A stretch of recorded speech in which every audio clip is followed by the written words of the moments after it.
বেলডাঙ্গায় বাবরি মসজিদের জন্য করণীয় কি? বেলডাঙ্গার মানুষ বাবরি মসজিদ নাম দাও, আমি আপনাদের আগেই বললাম যে শান্তি শৃঙ্খলা বিঘ্নিত হবে,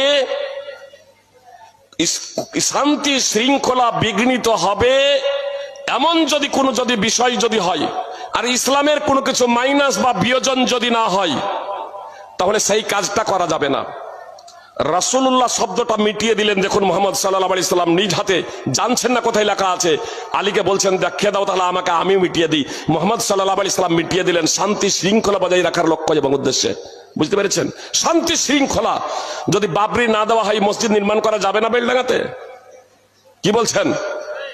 মসজিদ তো নির্মাণ হবে, কিন্তু প্রচলিত রাজনীতি করা যাবে না, কোটি কোটি টাকা পাওয়া যাবে না। এখানে আপনি মসজিদে টাকা দিবেন না, আপনি ওখানে টাকা নিয়ে মাথায় ইট নিয়ে চলে যাচ্ছে।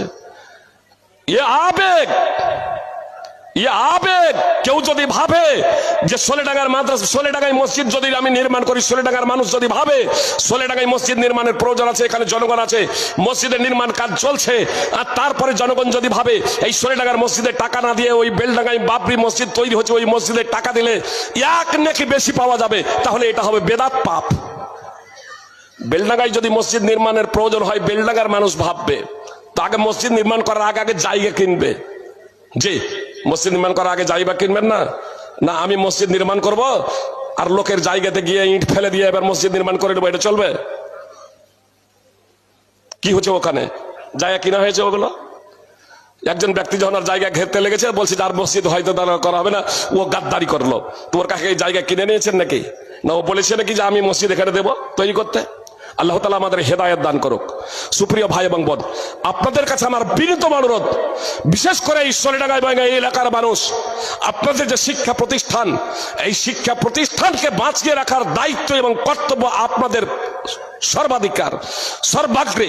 এজন্য এই প্রতিষ্ঠানকে বাঁচিয়ে রাখার জন্য আপনারা সর্বাত্মক প্রচেষ্টা করবেন। ছেলে মেয়েদেরকে দেবেন, শিখবেন। আলহামদুলিল্লাহ, আমি আগেই বললাম যে বর্তমানে মাদ্রাসা কমিটি এবং শিক্ষক মন্ডলীরা তারা কঠোর পরিশ্রম করে একটা উন্নত মানের সিলেবাস তৈরি করেছেন, যার মাধ্যমে দ্বীন এবং দুনিয়া উভয়টাই তারা শিখবেন, আমাদের ছেলে মেয়েরা শিখবে। আল্লাহ তাআলা আমাদের প্রত্যেকে পবিত্র করেন, সুন্নাহ অনুযায়ী জীবনযাপন করার তৌফিক দান করেন, আমিন।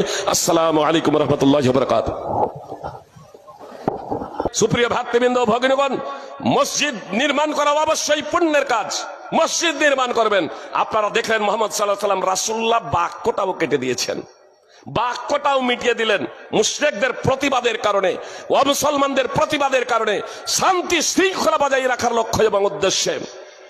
বাবরি মসজিদের জায়গায় যখন রাম মন্দির বানানোর কথা যখন ঘোষণা যখন দেওয়া হয়, আমরা অনিচ্ছা সত্ত্বেও সেই বিষয়টাকে মেনে নিয়েছি না মেনে নেইনি?